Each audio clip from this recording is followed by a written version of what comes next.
All right, we're live for another RTD Q&A, and excited to be back with a returning guest, someone who I have not connected with in quite some time, Mr. Josh Sigurdson from World Alternative Media. Josh, how are you doing, my friend?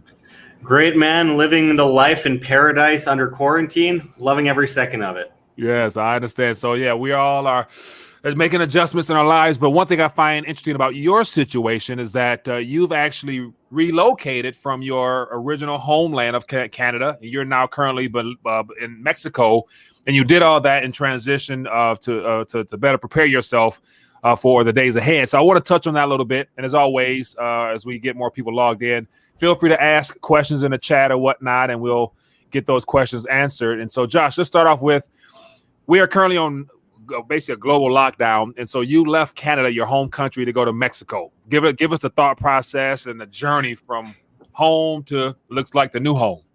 Honestly, well, I'm on like day 16 here, and I still can't really believe it myself.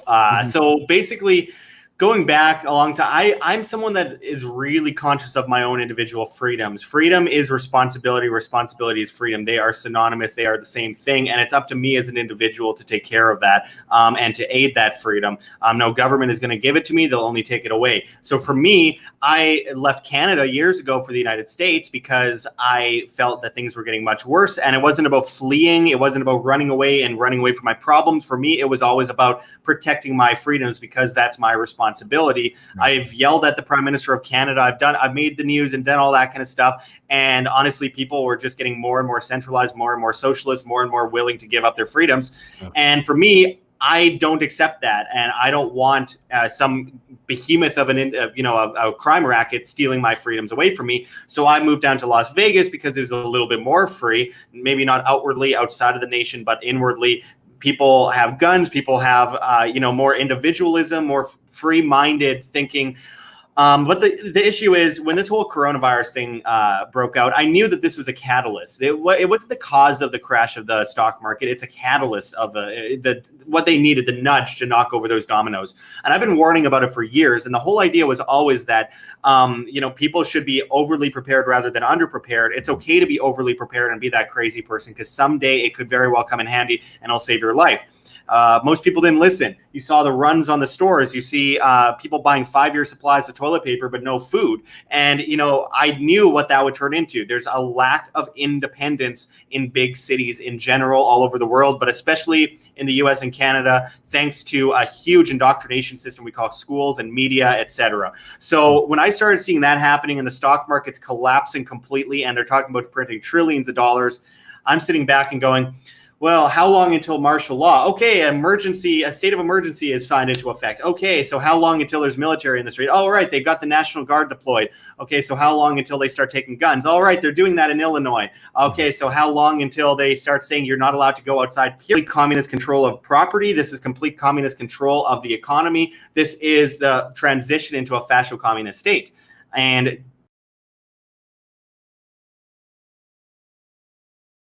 I was planning on going to, Europe and Eastern Europe and places like the country of Georgia. But instead, I saw all these countries closing their borders. They closed it in Guatemala. And I went, okay, my last chance, Mexico. And I went down the Las Vegas Strip on the 16th of March. And there was almost nobody there. It was like a ghost town. There's police everywhere. And I'm going, this is not going to end well. I went on Google Flights. I booked a flight for one way to Puerto Vallarta, Mexico, because it was the cheapest way to go. It was like $100 for 2 people altogether to go to Puerto Vallarta. I found an Airbnb that's like $330 a month, and it's in a nice location. And I'm like, okay, book, jump on a plane 6 hours later, pulled an all-nighter, didn't go to sleep.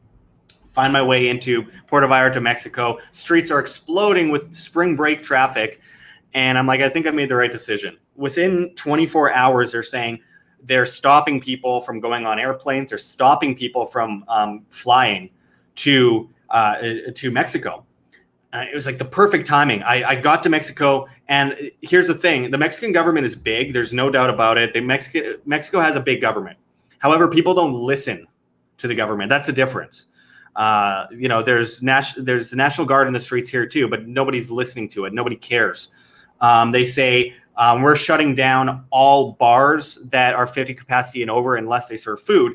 So all the bars just start giving you free apple slices at the door so that they can serve you alcohol.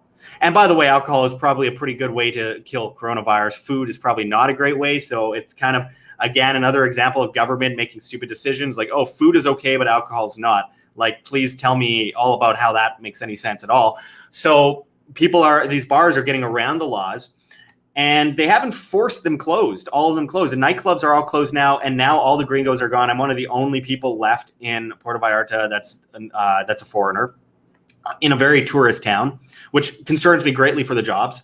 But I'm here. People are nice, inviting. I talk to people here, and everyone thinks this is a global conspiracy. Every waiter, bartender, doctor, pharmacist, store owner, everyone I talk to is like, this is a global conspiracy. Yes, the coronavirus is bad, but the government is a bigger virus. And I'm like, exactly.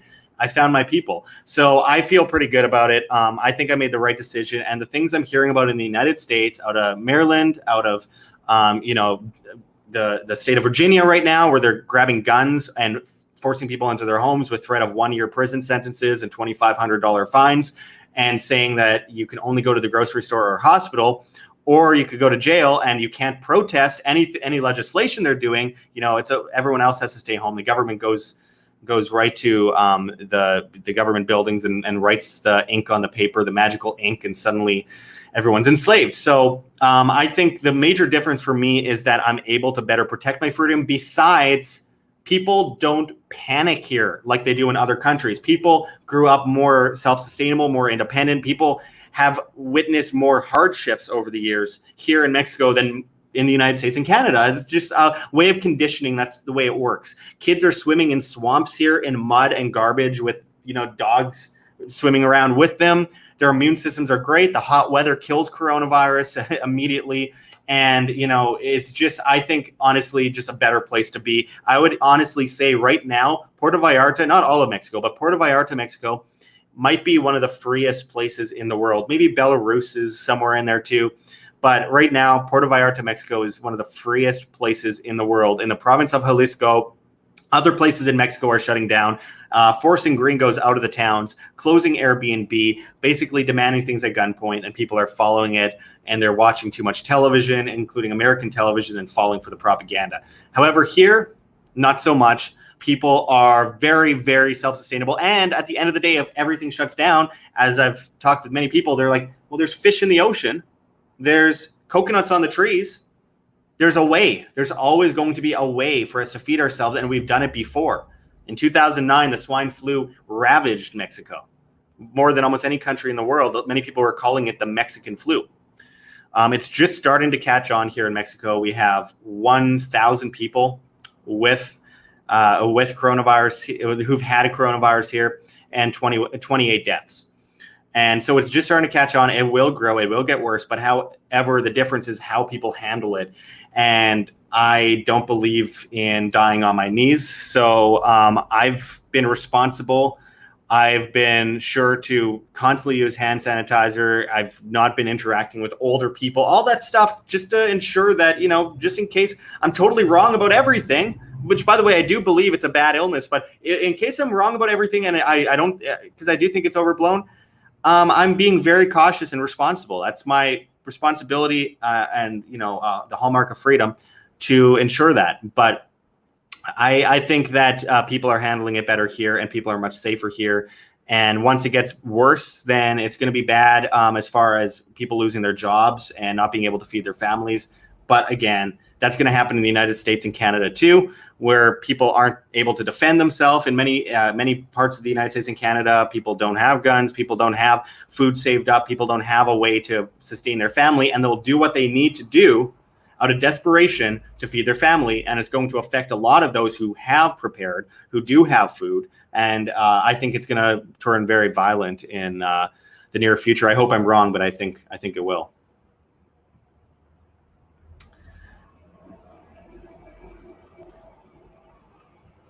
I think you're muted. I can't hear you.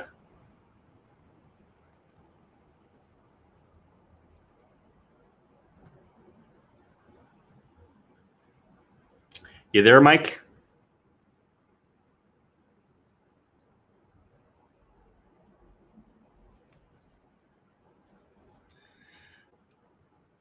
Okay, he'll be back in a moment. But anyway, so I believe that we are in one of the craziest timelines in history. I believe that we are facing the biggest behemoth of statism ever. We've got the seizures of private property all over the United States right now. They say they're going to pay rents.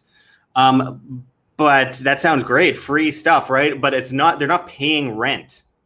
They are essentially creating a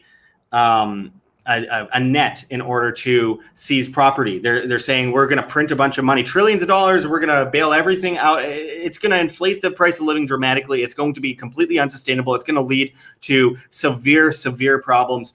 And I think that it's important that we all understand the side effects of the blowback of this.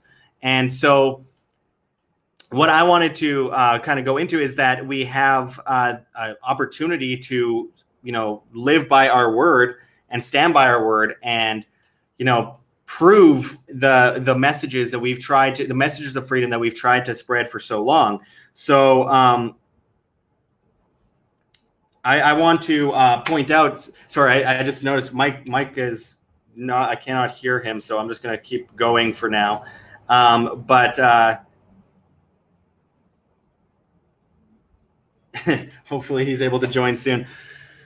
Anyway, so I wanted to point out that what we're dealing with right now is a matter of, are you going to protect yourself or are you going to give in to this massive monopoly on power? And I believe there's an agenda here. I believe that this has been weaponized. I think that there's a good chance that, this has been planned to some extent. I believe that there's a switch over to the communist order. I did a video the other day called the Global Chinese Takeover, which I think everyone should check out on our on World Alternative Media on YouTube.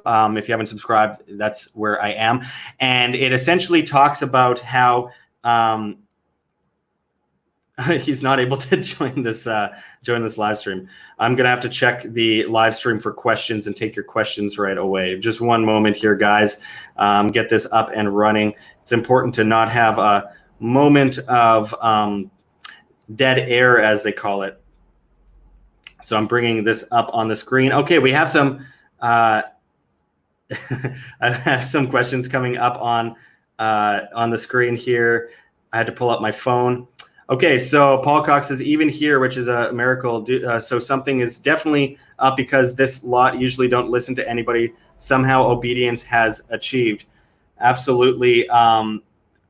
It's really sad to see so many people falling for the tricks of the establishment, falling for this global order, falling for this crazy power grab that we're witnessing. We're talking cashless society, centrally planned, of course, going through the banking system. We're talking very, very real infringement of private property where government is seizing property, telling people to stay in their home, telling people they can't go out into the streets or else they will end up being arrested, thrown in jail for a year or so.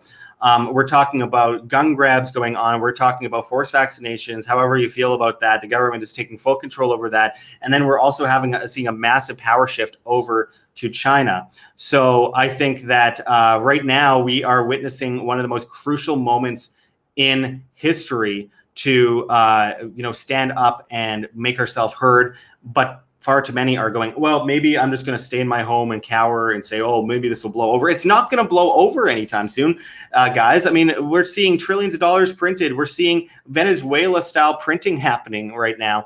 And I believe that this will just simply lead to more people begging the government for help. Of course, it goes back to the old saying, strong men create good times create weak men create hard times create strong men, and we go in a circle over and over again. Mike says Josh will hold it down. Anyway, Kamitha Roseman says Mike is off. Look at chat. Camster Mail says many places all over the world are not listening to government authorities, and I have no problem with that. This is a test to see how brainwashed we are into following directions. I 100% agree. We have become so dependent based on school systems, media, etc., that we've ended up in a position where we are willing, in so many cases, collectively speaking, generally speaking, willing to just bow down and say, okay, print trillions of dollars, shut down the entire world, kill maybe a billion jobs in the world, kill millions, tens of millions of businesses. I've never seen anything like it in my life, and none of you have. And it's a historic time to be alive. And I think that it's important that now more than ever that we stand up for these things. But people say, oh, stop fear mongering. It's not the time. Well, if this isn't the time, we might as well start digging up the ground and lay down and bury ourselves, because if anything is the time, now is. Bitrio says, buy Bitcoin. Jonah Curry says, good job, Josh.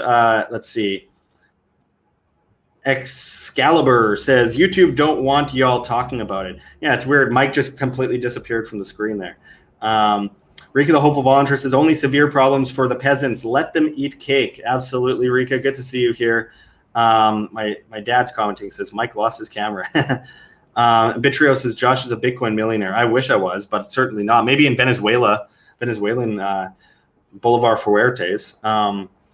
Camster email says, it would be funny if everybody worldwide just stopped paying rent and mortgage. Human beings are not designed to spend an entire life working for somebody to pay for a piece of property. Well, there's a switch over from labor to benefit, and there's an incentive for labor, and people willingly do things for money. And so I have nothing against people building like building something and asking for money for it. People aren't willing to just work themselves to death.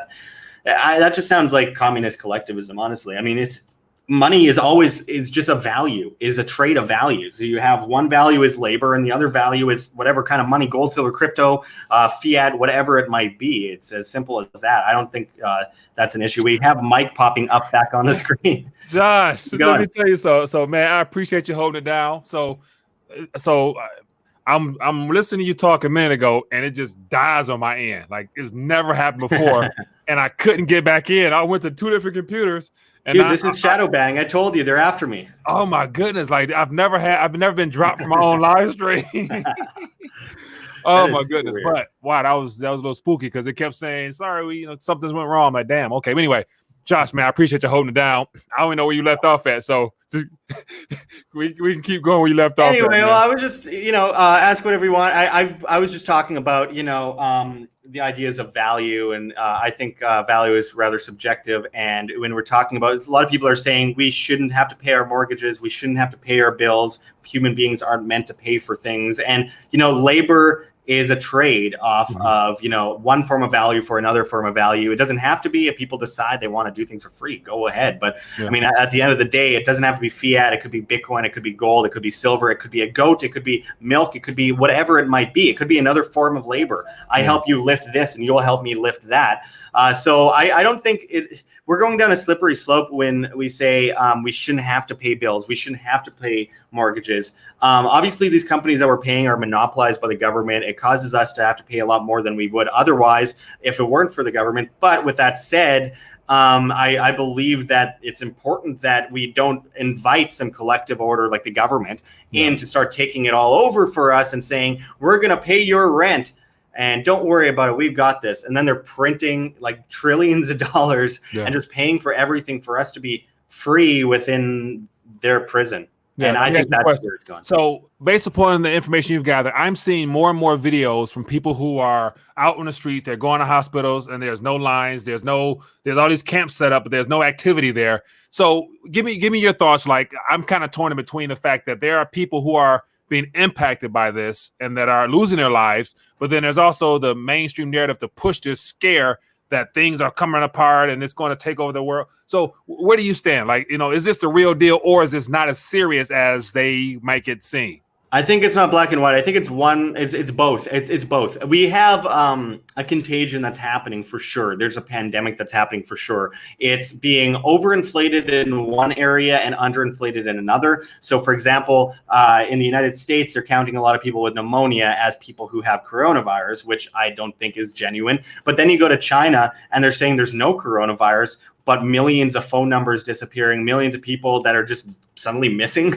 And it's like, so it looks to me, and I detailed this in a recent report on the Chinese global takeover that I did. It seems to me that there is an attempt by by China to make it look like everything's getting better there when it's not, and the US to inflate the problem, to give them more power over people and give them more abilities to enforce, whatever kinds of restrictions they want on people. So, but at the same time, there's millions of people are losing their jobs. Already about 4 million people have lost their jobs in the United States recently, but they're looking at 40 million in general in the United States, 47 million to be clear, in the United States. That's a low ball number, I think, but I know, because how many jobs are essential? To me, my job is essential regardless. I am essential to myself to sustain my own living and my own freedoms. But with that said, what's going to happen to the average person that like a shop owner? How many employees do they need at a store to stock shelves, all that kind of stuff? Restaurants and bars are a massive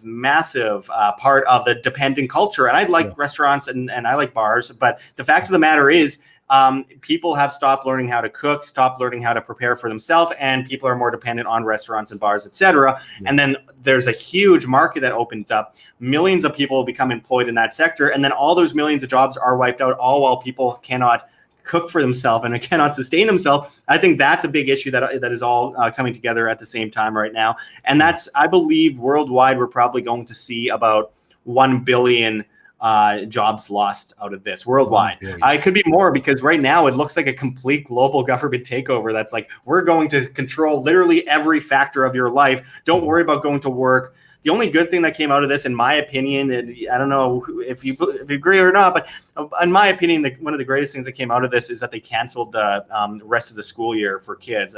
Good thing for those kids. They usually I'd say they could play outside and learn some things, but they're stuck inside watching mainstream media, so maybe it isn't that good. But and so right now, depending on what part of the country you're in, that probably can work out very well. But here up in Michigan, it's still a little nippy outside, so we don't get outside as much. But I'm curious to get your thoughts on the clear distinction of no more than 10 people can gather, yet I've seen little memes where you got people cluttered in Walmarts going for toilet paper, and that's okay, or they're not really concerned with how many people pack into these retail stores for goods, but then you can't worship on Sunday. And there's a pastor in Florida that decided to disobey that. And so, do you think we're going to see more of that, where people will say, you know what, if we can be in Walmart, hundreds in Walmart, why can't we be, in our place of worship or any other place like that?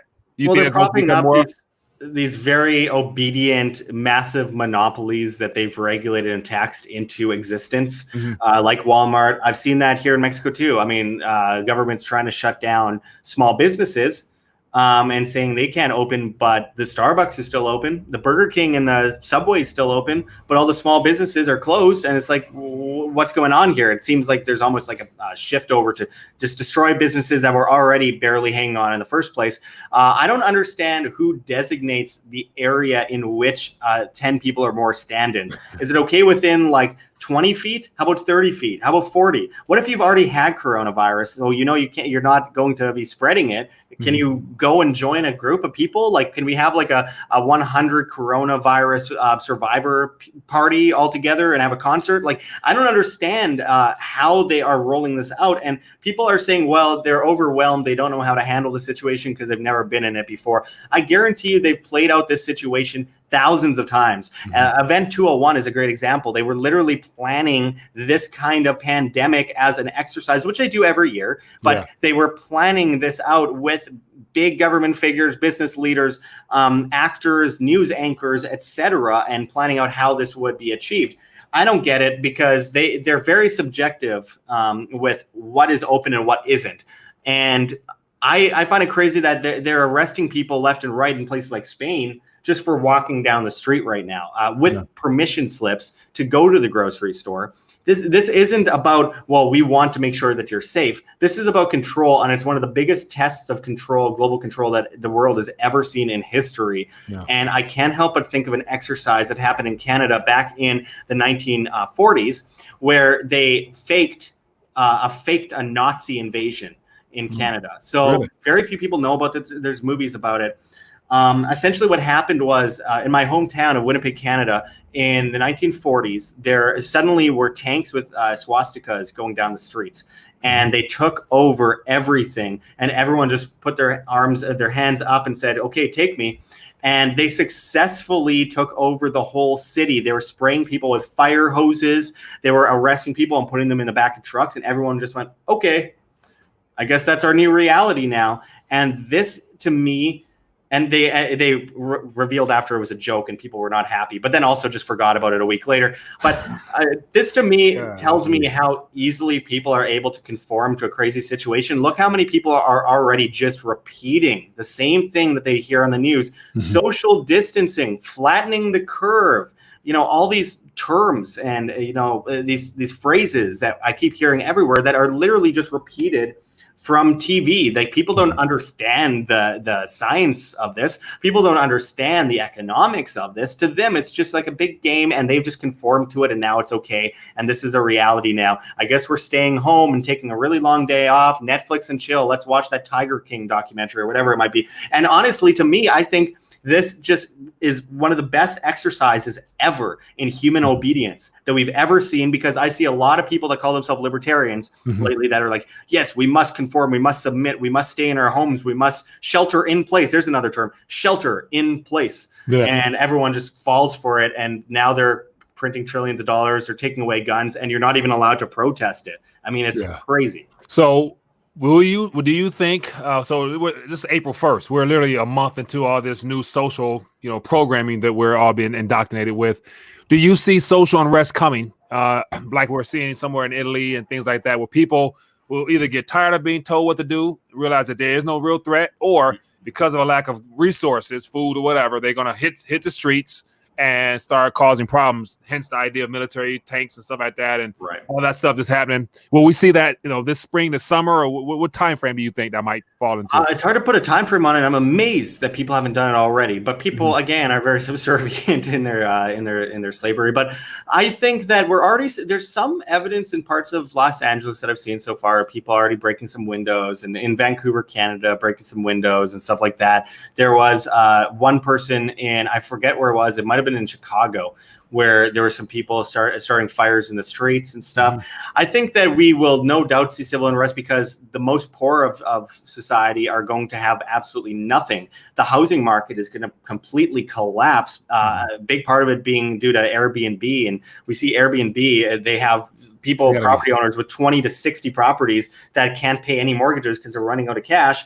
And I mean, I can't even imagine what's going to happen. The U.S. government and the Federal Reserve is printing into mortgage-backed securities. And it's just like, we are literally witnessing 2008 on steroids times 10. And honestly, I believe this is the biggest, greatest depression in the history of mankind. It's going to well outdo the Great Depression. It already kind of has. Yeah. And what I think this is going to end up turning into is people begging for food. And when they can't get food, when they're begging because there's no one to give it to them, because no one else has food, you're going to have people attacking each other. You're going to have people going into houses that aren't defended and stealing hordes of food that they have. And you're going to end up with people going, please, government, save me from these rioters. And then we're going to have government shooting people on the streets that are trying to get food. I think that sounds far-fetched, but this is exactly how human behavior works. We're going to go one step at a time into further dependence on this, because everything's going to get scarier and scarier, and we're going to beg for comfort. And that is how it works in every other country. That's how it worked in the USSR. That's how it worked in Venezuela. And I believe that we're going to keep going into that direction until people just go, all hail Trump or all hail Biden or whoever. I think they're canceling the election. But anyway, whatever it might be.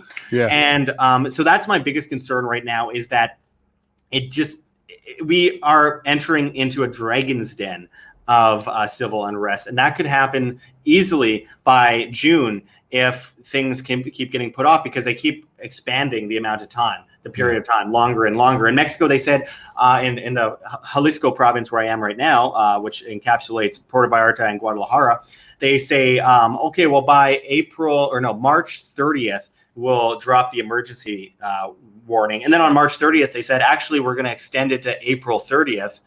And now people are saying it could be extended to June Yeah. In the UK, they're saying that 70-year-old people might have to stay in their homes, 70 years and up, might have to stay in their homes for 2 years and not be allowed to leave. 2 years. Really? They're suggesting it. But I believe they were suggesting people just staying in their house in the beginning, and people said, they're not going to enforce that. And now look, almost all of the United States is being forced into their homes, one after another. The Maryland, government, the Virginia government, the California, New York, Illinois. I mean, it's out of control at this point, and well, actually it's in control, and that's a problem. Yeah, and so as of now, it's going to work for the short term, but once people realize that this is all one synchronized event of them telling us, 15 days, 30 days, it's going to be 60 days, and my personal opinion is that when the weather turns in the northern region and in the eastern region where it gets a little bit warmer outside, that's when we're going to have problems with people obeying and continue to follow that rule, just because you ain't gonna keep people in the house cooped up when the weather's good outside. So people will venture out, and then that's when we might, by that time, see that militarization of head back into your house and them pointing guns or whatever type of thing happening, because it's gonna be hard to get people to stay in the house for such a long period of time, especially if you're not sick or don't know nobody that's been impacted by it. You're gonna think that it's already blown over, and you're gonna hit them streets. And it's incredibly unhealthy too. I mean, it's unbelievably unhealthy to stay in your house for that amount of time, and besides, no one's gonna have jobs. Yeah. No, these businesses, most of them aren't coming back. Most of these businesses are gone forever. And those are people's hard work, the lives that are on the line there. And then there's no food production. I mean, the food production has dropped like a rock. There are still essential workers producing food, but minimal compared to what there was. People think FEMA is going to feed them. FEMA is going to come to their house and give them food. And let me tell you, they aren't. They can try. They won't be able to. There's a ridiculous amount of people in the United States. The idea of the small amount of people working for FEMA, even if it is thousands of people, being able to feed everyone in the country is absurd, ridiculous. And that also is a level of dependency that people have come to, where they think, oh, well, I don't have to feed myself. The government's literally going to feed me, like feeding from the tit. Like, this is literally the mentality that so many people have. And it scares me, because that just shows that people aren't ready for this. And that has been the subject of everything I've said on World Alternative Media since day one, was to prepare. It's not about fear mongering. It's about being prepared so you don't have to be in fear. But right now, I think most people are in fear and desperately dependent. Yeah. Well, Josh Sigurdson, man, as always, it's great to connect with you. I appreciate you for taking time to join us and also holding it down when I disappeared. No problem. That was good, man. So definitely want to connect again more often, because I'm curious to find out your thoughts on time ahead. And so I want to hear your strategy and your plans on what you plan on doing, given the fact you're in Mexico now. Will you stay down there permanently, or will you venture either further south or what? So we got to connect again and go over those details. So World Alternative Media, for those that are not familiar with it, I'll put it up on the screen. I had everything set up until I got canceled on my own show. But that's one of the weirdest things I've ever seen. I can't say I've ever seen someone get pulled out of their own show and then. Oh my goodness, that's the thing. I host for a living. It's all good. It just disappeared on me out the blue. But I'll put it up on the screen here. Let me see. Share my screen. Still see if I got those features. Let me see here. Okay, there we go. So I'll share this so people can see. So for people who may not know, okay, there you go. World Alternative Media on YouTube. And of course, we were talking beforehand. You're everywhere on all types of other alternative social media places as well. And by the way, of course, they don't have my most recent video up on the screen there, because why would they? They wait until it's died off, and then I can no longer get views on it.